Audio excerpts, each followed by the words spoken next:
Hey Mustangs, welcome to your Friday edition of the Daily Update. I'm Erica Newberg. Let's get to the news. A member of the royal family is dead. That tops today's Mustang Minute. The Duke of Edinburgh, Prince Philip, is dead. He was the husband of Britain's Queen Elizabeth II. In February, His Royal Highness underwent surgery for a heart condition. He was released from the hospital and returned home to recover. The royal family says he died peacefully at Windsor Castle. Prince Philip was 99 years old.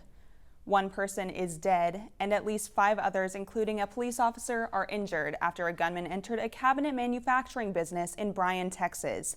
Bryan is about 3 hours south of Dallas and is near the Texas A&M campus.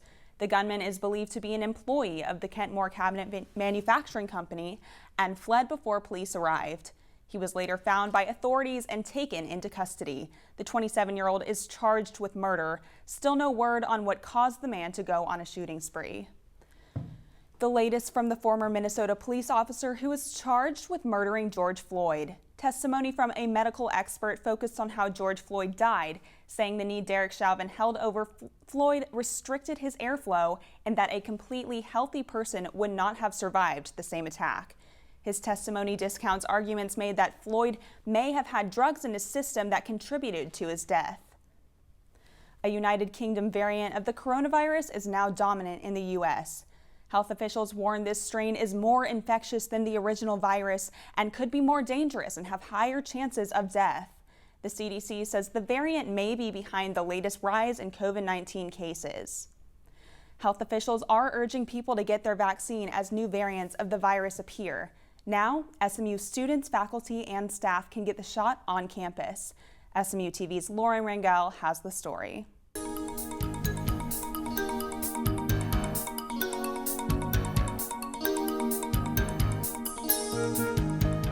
Hey Mustangs, welcome back to Coronavirus on the Hilltop. I'm Lauren Rangel. Vaccinations are in full swing here on campus. So far, the Health Center received 2 different allotments of the Pfizer vaccines. Each allotment comes with 1,700 first doses. The second doses will be available 3 weeks later. In the meantime, Dr. Arthi Krishnan explains more about how to register for the vaccine and what to expect at an appointment. So we're very excited. SMU received an allotment of the Pfizer vaccine from Dallas County. This vaccine, one, requires deep freezing. In order to get it ready for administration, you have to bring it slowly down to room temperature. Now, once the vial has reached room temperature, it is good for 6 hours. That is why we need people to register and schedule an appointment, because we need to know the numbers. We do not want to waste any doses. Our appointments are every 10 minutes for the vaccine. We have 6 vaccine administrators in our vaccine tent. We can do up to 60 vaccines an hour. And then the student will show up to the vaccine tent at their designated time. They will be checked in, verify their registration is complete, and verify they have an appointment. They'll receive their vaccine. And then we do ask that they wait for 15 minutes after the vaccine to check for any side effects, and then free to go.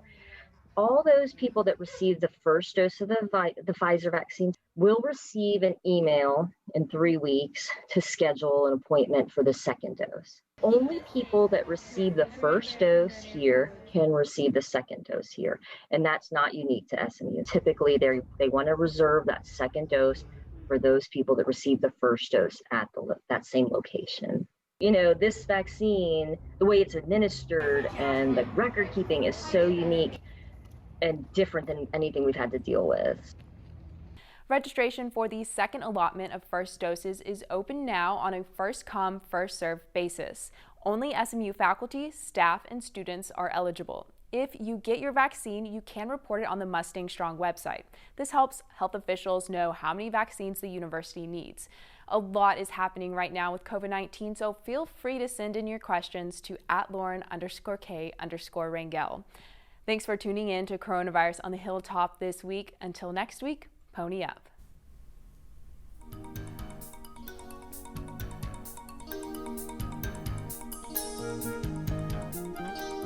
The The Cox School of Business is paving the way for more students to be part of the business school, thanks to a grant by Brian and Cheryl Sheffield. The Sheffield family donated $15 million to the university.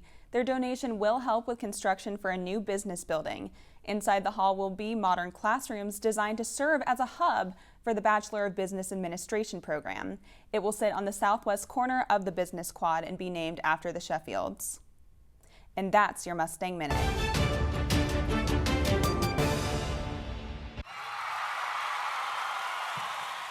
Mustang 11 is a program with about 30 first-year students, and it's a student spirit and leadership development organization.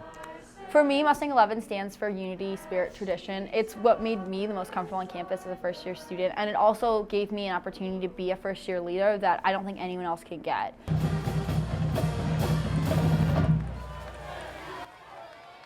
I decided to join Mustang 11 because my chorale leader, Jack Murphy, encouraged me to, and I'm a very spirited person, and I love SMU, and I wanted to do all I could to contribute to school spirit here. Students can choose to paint up before, they can choose to wear crazy costumes, but whatever they do, they're going to be running onto the football field, they're going to be leading SMU in the student section, and they're all going to be having a really fun time doing it.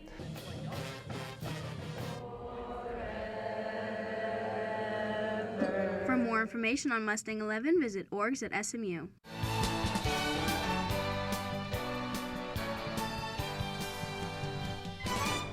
Hey Mustangs, I'm Erica Newberg with your 5-day forecast. The upcoming days are looking like a mixture of storms and sunshine, so make sure to get outside while it's nice. Friday afternoon, we could see some strong storms move into the North Texas area as a cold front approaches. We'll see a high around 85 and lows in the mid-50s, and there is a 40% chance of rain. The clouds will clear out on Saturday, and we'll see highs in the mid-70s and lows in the lower 50s. Sunday will be another clear and sunny day. It'll warm up some too. The high will be in the mid-80s and lows will be in the lower 60s. Some clouds will move back in by Monday. It'll be partly cloudy with highs in the lower 80s and lows again in the mid-50s. Tuesday will be another cloudy day with highs in the lower 70s and lows in the mid to upper 50s. So enjoy the weekend, Mustangs. Looks like we'll see rain move back into the area by the middle of next week. That's your 5-day forecast. I'm Erica Newberg. This is Shelby Fishman here with your weekly roundup. This year's men's NCAA championship came to an end as Baylor came out on top against Gonzaga. Gonzaga had an undefeated season up until the championship. The two teams battled it out at Lucas Oil Stadium in Indianapolis. Baylor's victory of 86-70 was their first national title for men's basketball. Speaking of sporting events, the MLB moved the All-Star Game out of Atlanta due to Georgia's new voting laws, which include changes to mail-in voting and voter ID requirements. The MLB stated the voting laws are against their values. Critics of Georgia's new voting laws include Atlanta-based companies such as Delta Airlines and Coca-Cola. The All-Star Game will now be held at Colorado's Coors Field in Denver. Texas Governor Greg Abbott banned state agencies from requiring COVID-19 passports. These vaccine passports show that the traveler is fully vaccinated or recently tested negative. Florida Governor Ron DeSantis also signed an executive order banning these forms of documentation. And the CDC announced that people who are fully vaccinated in the U.S. are free to travel safely. Even if people are fully vaccinated, they are still expected to wear a mask on planes and other means of transportation. COVID numbers have been on the rise, and CDC officials are not recommending travel at this time. Speaking of travel and airplanes, Louis Vuitton released a nearly $40,000 bag shaped like an airplane. The bag was created for the Fall-Winter 2021 collection and was inspired by tourist versus purist archetypes. Even though it can't fly, it is a pretty unique design. That's your weekly roundup. I'm Shelby Fishman. The East Asian Student Association hosted their Spring Lantern Festival right here on the boulevard Thursday night. Those who attended enjoyed a live traditional Japanese drum ensemble performance by the Dallas Chiari Daiko Group. They relaxed, mingled, and had a good time enjoying the Asian culture, eating some great food, sipping on festive drinks, and playing a few games as well. This is an homage to the Japanese Spring Lantern Festival. where in the spring they hold it as sort of a remembrance ceremony to their ancestors as they create lanterns, decorate them, and release them into the water as a tribute to the spirits who returned to where they came from. The lanterns were for decoration only due to fire safety. For more information on upcoming Commons events, visit connect.smu.edu. Well, that's all we have for you, Mustangs. Remember, you can find us on Facebook at facebook.com/SMU Television and follow us on Twitter at SMU TV. If you have any story ideas, shoot us an email at smu.edu.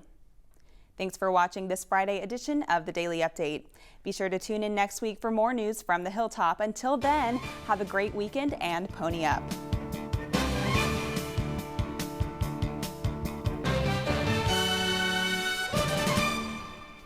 SMU TV and the Division of Journalism want to thank our underwriters, North Park Center in Dallas, Javier's Gourmet Mexicano on Cole Avenue, and Advance ER off West Lovers Lane.